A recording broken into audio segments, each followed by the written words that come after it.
Hello everybody. Today I got a little project, and it's the time of year where I pull all the appliances out and clean behind them and underneath them. And then on this side of the wall, this one gets its condenser coil cleaned. We're going to go ahead and vacuum out the dryer and clean out the condenser coil in this 82 GE. Over here, I'm going to pull the freezer and the washer out and just clean behind them and on the floor underneath them. So we'll get everything set up and ready to go. And here's the big reveal with the washer and the freezer pulled out. We've got some cookbooks on the ground and a little bit of dirt here and there. Not horrible. I've seen it worse than this. So I'm going to get my LA's Totally Awesome and get to cleaning. Well, my LA's Totally Awesome's had time to sit. What I'm going to do is, with my freshly clean soapy water I just mixed up, I'm going to wipe down the surfaces of the freezer and the washing machine. Do those first with the cleanest water.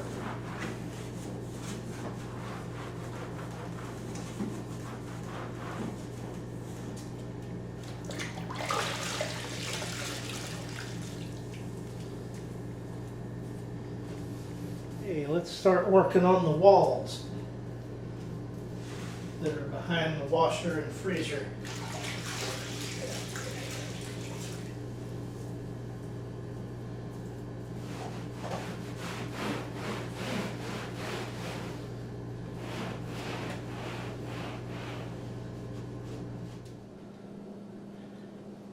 Now it's time to clean up the floor. I'm just going to take my soapy water and just get after it. Make sure that baseboard's good and clean, and little crusties here and there. I'm not going for perfection, just clean.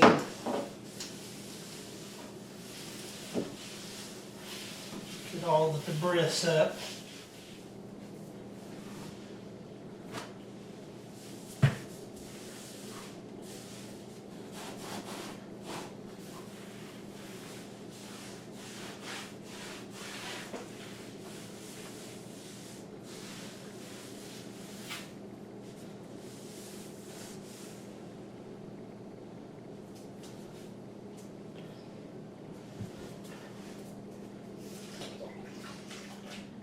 And I'm all done.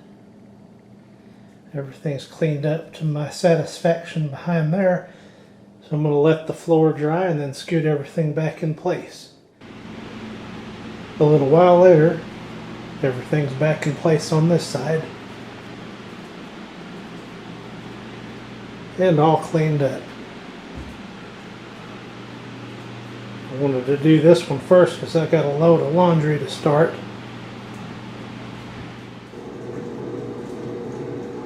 Up next, I'm going to pull the stove out and see what kind of mess we got behind it.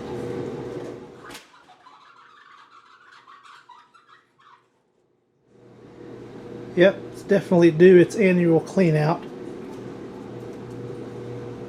A little bit of junk down there, so I'll get on this next. Oh, about 15-20 minutes later, that's all cleaned up and ready for the stove to be put back in place. Floor is all nice and clean. It was pretty crusty back here, but that's the way it gets after a year. So that's why it's a good idea to pull that out and make sure it's good and clean. As I push it back in place, I keep an eye on the power cord and the gas line. Make sure everything's going to go back in place with no problem. Here we go.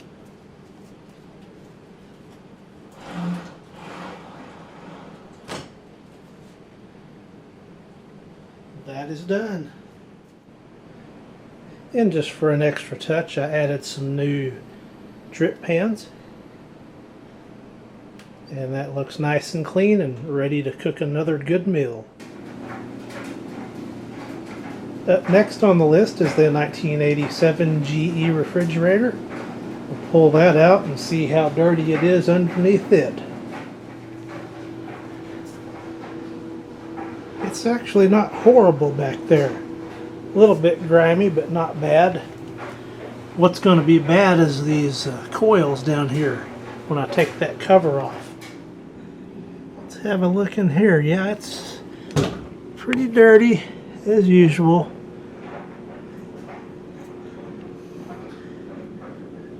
$925.87, that's how old this machine is. So we'll get in here and just do the best I can.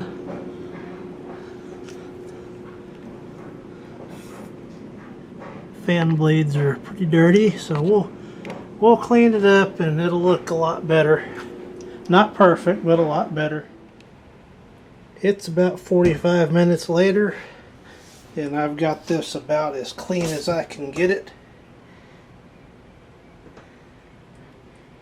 These are not near as user-friendly for cleaning as the 1982 version is. That one's an absolute breeze to clean up. But I got the coils are clear, which is the main thing. Reasonably clear. Not perfect, but again, this is quite a difficult machine to clean up. But it will have air circulation, so that's the main thing. What's left of the back cover is on. We're just about ready to slide it back. I cleaned this woodwork here with some Scott's Liquid Gold. It's all nice and shiny again. And the 1987 GE refrigerator is all cleaned up and put back into place. Now, let's focus on the dryer. I'm sure it's got some lint buildup in the bottom that needs to be addressed. So, well, let's inspect. It's really not that bad.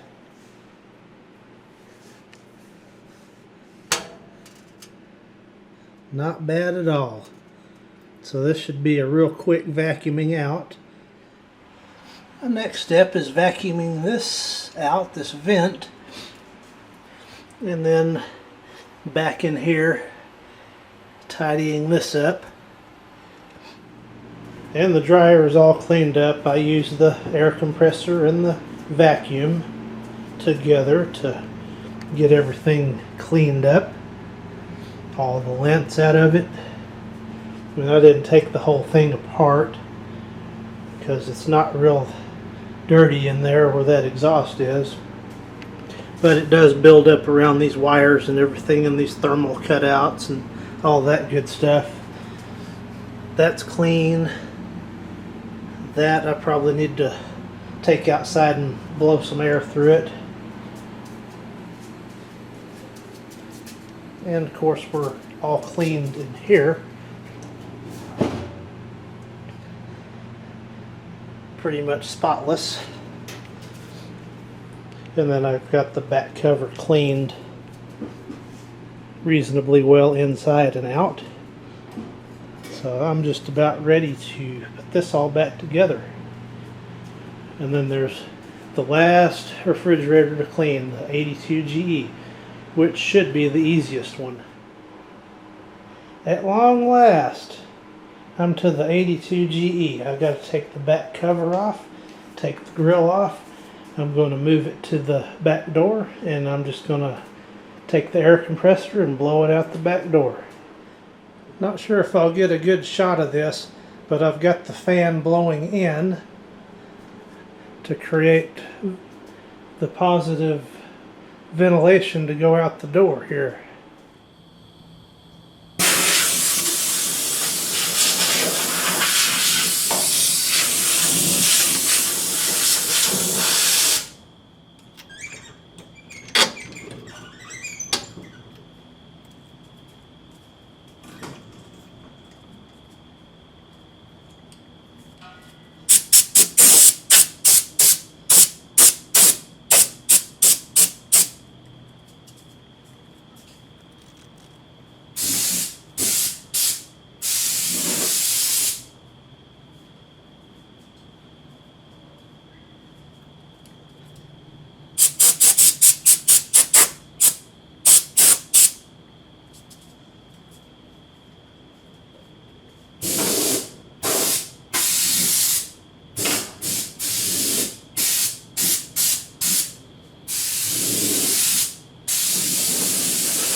nice and clean. I've now got the lower grill soaking, as well as the condensation pan, which is removable in the 82, soaking in some LA's Totally Awesome, and I'm about ready to rinse them off.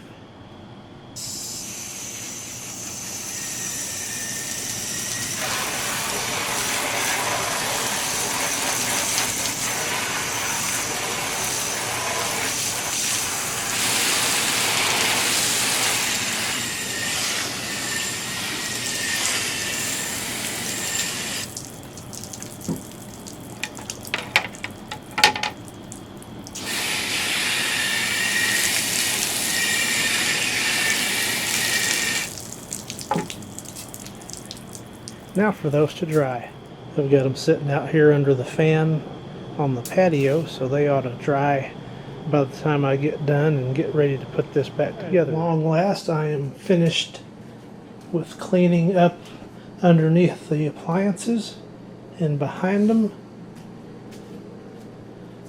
I did the stove, the 87 GE refrigerator, 77 Kenmore gas dryer, the 82 GE side-by-side refrigerator, the modern-ish Kenmore freezer, and the 1979 Maytag A106. So that is one more item checked off the list. Sure to add 10 more in its place. Thank you for watching.